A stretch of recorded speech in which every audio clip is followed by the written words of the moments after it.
ba to? Masarap pala. Crunchy! Crispy mushroom! Ano? Tara?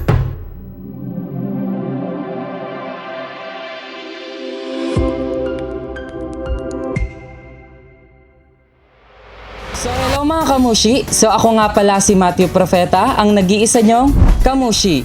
Alam nyo ba na marami tayong pwedeng gawin sa mushroom?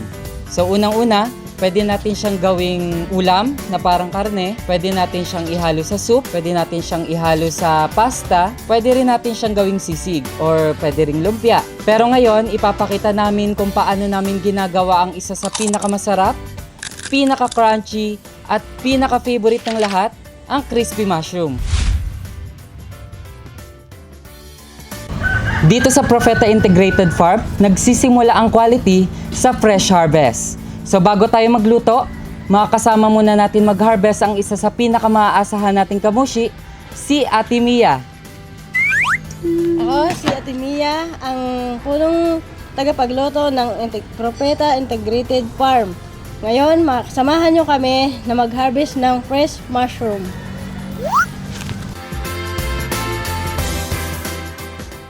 So Ate Mia, paano ba natin malalaman kapag pwede na nating i-harvest ang ating oyster mushroom?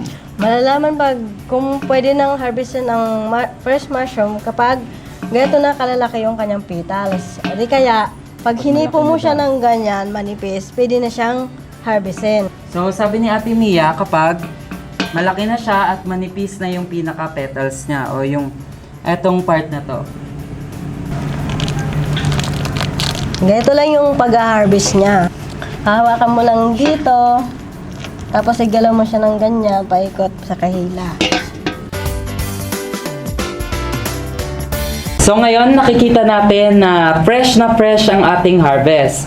So bago tayo magluto, pumipili muna tayo ng mga quality na harvest ng mushroom. Tara, luto na tayo! Bago tayo magsimula, kailangan nating ihanda yung kitchen PPE katulad ng hairnet,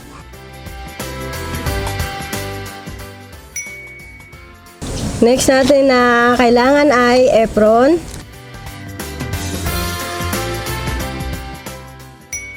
at face mask. At ang mahalaga ay gloves.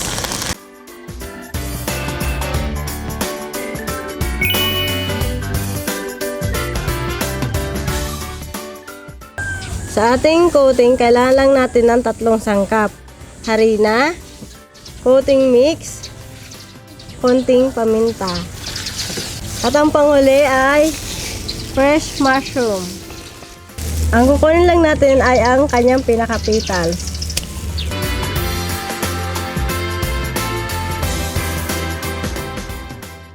Ngayon, haluin na natin yung mga yung 3 kasangkapan.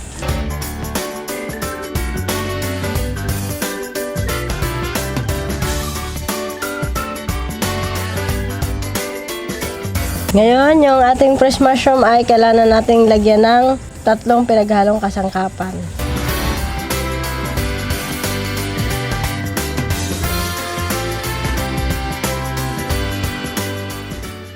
Ngayon, kailangan na nating magpainit ng mantika.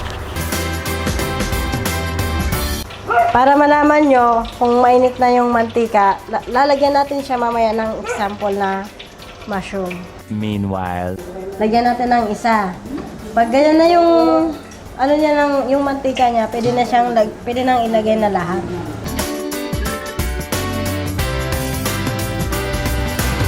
Kailangan niya ng 15 to 20 minutes bago siya maluto. So parang nagluluto lang din pala tayo ng manok, Manok. yung mga pritong manok, ganyan. So ngayon guys, maghihintay lang tayo ng 15 to 20 minutes. Babaliktarin natin Or hanggang mag-golden brown. So ngayon daw ay babalik rin na siya. kasi need na. 20 minutes later. Ngayon, pwede na siyang hanguin. And ngayon, di pa dyan natatapos yung process ng ating crispy mushroom. So papadaanin pa siya saan, Timia? Sa de-oiler na ano. So meron tayong gagamitin na de-oiler machine. Ayun yung magtatanggal ng mantika natin para maging mas healthy yung ating mushroom. So ito po yung ating de-oiler machine. And then, dati po gumagamit kami ng yung nabibili lang sa Shopee na manual na iniikot. Pero ngayon meron tayong ginagamit na de-oiler machine.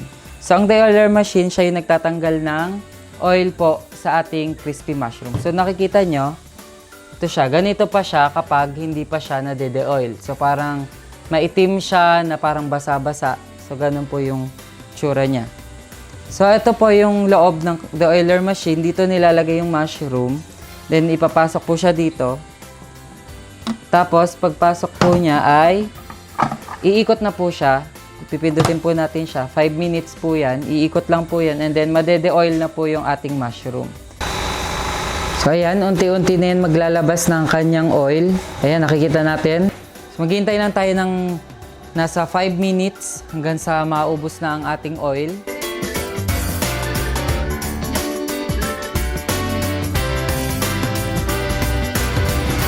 Makikita natin na mas naging crispy na siya. Yan.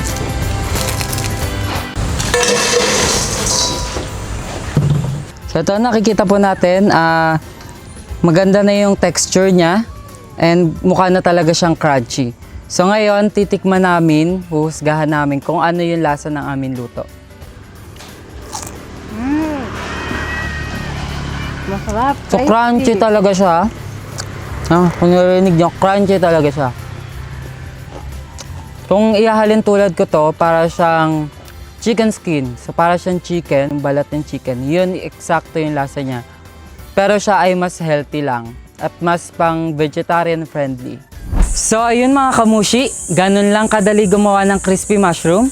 Kung nagustuhan nyo, don't forget to like and follow and share our Facebook page, The Mushi Project and Profeta Integrated Farms.